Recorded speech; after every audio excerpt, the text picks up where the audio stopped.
সুবহানাল্লাহ। নবীর জিंदगी বসে বসে মোহাব্বতের সাথে শোনাও ইবাদত। মৌলানা রুম বলতেছেন এক সাথ বা সোহবত আউলিয়া বেতারাসসাত সালাতাতে বেরিয়া। কেউ যদি একটা ঘন্টা সুন্নি জামাতের আহলে সুন্নাত ওয়াল জামাতের খাস আল্লাহ ওয়ালাদের পাশে বসে 1 ঘন্টা জালসা শুনে তো 100 বছর নফল নামাজ 1000 জানাজার নামাজ পড়ে যতটা নেকি পাওয়া যায় 1 ঘন্টা জালসা শুনলে তার থেকে বেশি নেকি পাওয়া যায়। বুঝলেন? এই লেগে আপনারা অবহেলা করিয়েন না। আজকে জীবনী শেষ রাত, আখেরি রাত, আর শেষ মুনাজাত আখেরি দুয়াটা করে যাবেন। এই দুয়াটার দাম বিশাল। যেখানে 40 জন মুসলমান থাকে তার মধ্যে একজন আল্লাহর ওলি থাকে, আর তার যে উসিলায় আল্লাহ সবার দোয়া কবুল করে নেয়, দিয়ে ওকে মাফ করে দেয়। দেখেন, আপনি নামাজও পড়ছেন, হজও করেছেন, যাকাতও দিচ্ছেন, আবার কি করছেন? আপনার জমির ভুঁয়ে গিয়ে এই যে আইল থাকে, আইলটাও আবার ছাড়ছেন আর বাড়াচ্ছেন। এরকম লাভ হবে? এরকম ইবাদতকে তো কোনোই দেওয়া যাবে না। তাহলে আপনি সবই করছেন, ফের ওটাও ভুল করছেন। এবার আপনি নামাজ রোজা সবই করছেন, ফের লাইন চুরি করছেন বাড়িতে, তাহলে এটা কেমন হয়ে গেল? এটা তো ওই রকম হয়ে গেল গো, যে 10 মণ দুধের মধ্যে 1 ছটাক মানে টক মিলিয়ে দেওয়া, মানে ইবাদতটা বরবাদ করে দেওয়া। এই লেগে জমি পেলা, আইলকে বেশি বাড়িয়ে দেওয়া, বিজলির কারেন্ট চুরি করা, মাছের পরের পুকুরের মাছকে রাত্রিবেলা চুরি করা, কাউরি বাগানের ফলকে চুরি করে নেওয়া, এটা কি ঠিক? আপনি যে যত নেক আমল করেছেন, এই নেক আমলগুলোকে সব তিতা করে দিবে। খোদার কাছে বলা যাবে না কোন বান্দা জান্নাতে চলে যাবে। হয়তো কেউ নামাজই পড়েনি, অথচ একটা এমন কাজ করলো যে ওটা আল্লাহর ভালো লেগে গেল। যেমন বুখারীতে একটা হাদিস এসেছে যে একটা মেয়ে ছিল, তার একটু স্বভাবটা খারাপ ছিল, রাস্তা দিয়ে যাচ্ছে, এটা এই হাদিসটা কিন্তু বুখারীতে এসেছে।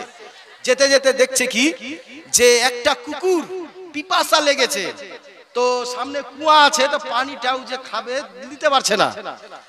এই মেয়েটা ওইটা দিয়ে যাচ্ছিল, তো মেয়েটার যে নিজের দোপাট্টা উড়নি ছিল, ওইটাকে ডুবিয়ে ওইটা তুলে এভাবে চিপে ওই কুকুরটাকে পানিটা পান করিয়েছিলেন।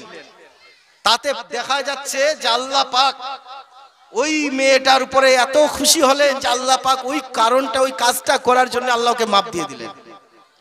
রাস্তায় যাচ্ছেন, দেখা গেল রাস্তার মাঝে একটা ইট পড়ে আছে, আপনি সরিয়ে দেন যে আমার এক মুসলিম ভাই এটা দিয়ে চলবে, তার পায়ে যেন উজুট না লাগে, এই উদ্দেশ্যে যদি সরিয়ে দেন, তো কিয়ামতের দিন এটাও আপনার জান্নাতে যাওয়ার একটা ওসিলা হয়ে যাবে। এইটুকুন কাজ মাথায় রাখবেন ব্রাদার।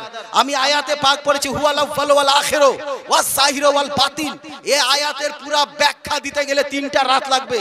তাই আমি খুব মুখতাসার আন্দাজে একটা হাদিসে পাক বলে ইতি করব, যেহেতু আমাদের প্রধান অতিথি জীবনী জগতে আলোড়ন সৃষ্টিকারী মাওলানা সাবির সাহাব মাদ্দাসিল্লাহুল আলী ওয়াল নুরানি চলে এসেছেন।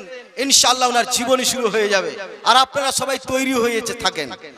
যে আমার নবী পাকের শান, মান, সম্মান আল্লাহ পাক আউয়াল বলেছেন যে সবার ঊর্ধ্বে উপরে, তো কেমন এই সম্পর্কে একটা হাদিসে পাক আমার বারেলির তাজদার, সারা বিশ্বের সুন্নির সেন্টার, সরকারে আলা হযরত আকায়ে নিয়ামত দরিয়ায়ে রহমত, যিনি ইলম ও হিকমতের খনি, শরীয়ত ও তরিকতের আরিফ, আম্বিয়া ও মুরসালিনের ওয়ারিস, ও হযরত আল্লামা মাওলানা মৌলভী হাফেজ কারি মুফতি মুহাদ্দিস আলহাজ শাহ আবু মোহাম্মদ আব্দুল মুস্তাফা আহমদ রাজা খান ফাজিলে বেরেলি, তিনি এই ফাতওয়ায়ে রেজবিয়ার 5ম খণ্ডে এই হাদিসটা লিখতেছেন যে নবীর কি শান।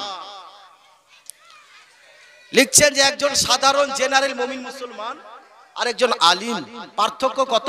তো বলছে একজন সাধারণ মুমিন মুসলমান থেকে একজন আলিমের মর্তাবা 500 দরজা, 700 দরজা উঁচু।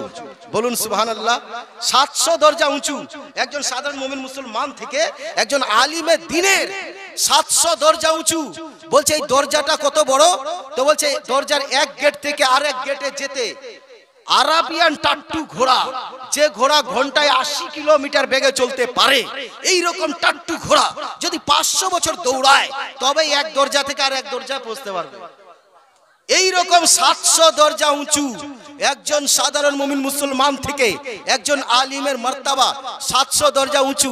তাহলে এবার একটু মাথা লাগান, একজন আলেম, তারপরে ফাসেল, তারপরে কামিল, তারপরে টাইটেল, তারপরে মুহাদ্দিস, তারপরে মুফতি, তারপরে পীর, তারপরে দরবেশ, তারপরে গাউস, তারপরে কুতুব, তারপরে আবদাল, তারপরে রুজাবা, তারপরে নুকাবা, তারপরে তাবা তাবাই, তারপরে তাবেই, তারপরে সাহাবী, তারপরে ওয়ালায়াত, তারপরে সুজাআত, তারপরে আদালত, তারপরে সাদাকাত, তারপরে মেহবুবিয়াত, তারপরে রিসালাত, তারপরে আমার রাসূলে আযম। তাহলে একজন সাধারণ মুমিন মুসলমান থেকে আমার রাসূলে আযমের শান মান আল্লাহ কত মহান করে দিয়েছেন ভেবেছেন? আজকে 3 পাত্তা পড়া আর 6 পাত্তা ছিঁড়া মৌলবি নবীর ইলম মাপতে চলেছে। নবীকে হাম জैसा বশর কো হতে চলেছে বলতেছে। বিরাদর ইসলাম মুআজ্জাজ সামিন কিরাম, এই পৃথিবীতে 72টা বাতিল ফিরকা, একদিকে একাই একটা হকপন্থী জান্নাতি দল, যেটা সেটা চাহলে সুন্নাত ওয়াল জামাত।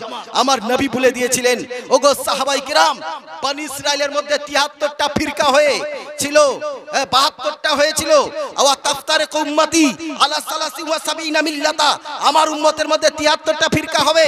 কুল্লুহুম ফিন্নার, সব দোজখে যাবে ইল্লা মিল্লাতা ওয়াহিদা, একটা জান্নাতে যাবে।